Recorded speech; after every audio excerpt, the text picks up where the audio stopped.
À peine les avais-je dépassés que je trouvai celui que mon cœur aime. Je l'ai saisi sans vouloir le laisser aller. Cantique 3-4.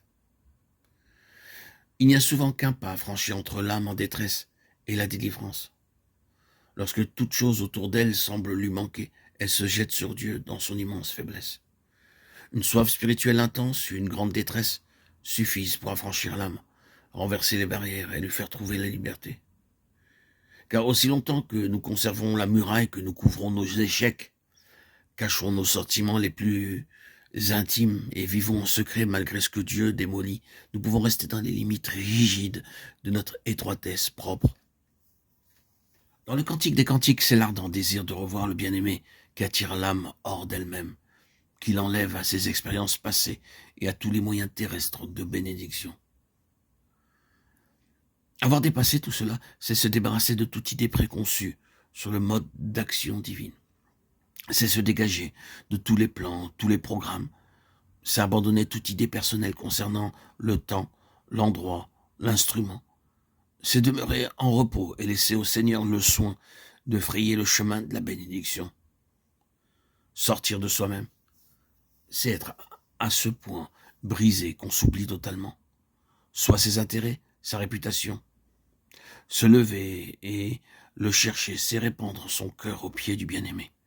Cette fournaise d'ardent désir qu'a allumé le Saint-Esprit, c'est être vide de soi pour que Dieu puisse se communiquer. Enfin, l'avoir trouvé implique que notre ardente recherche a donné place à un paisible repos. L'âme se repose sur la parole du Seigneur. Tu es dans les fentes du rocher. Elle ne regarde plus aux expériences anciennes en arrière, elle regarde en avant, vers le vivant.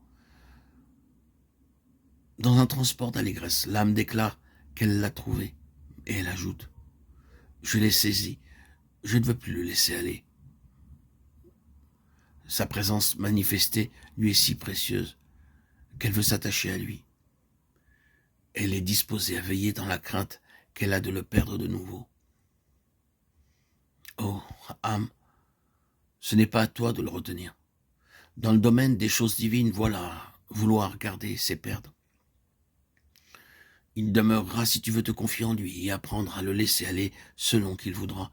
Tu n'as pas à veiller ni à te reposer dans ce qu'il t'accorde de sa présence, mais à te confier en lui et à te reposer sur sa parole seule.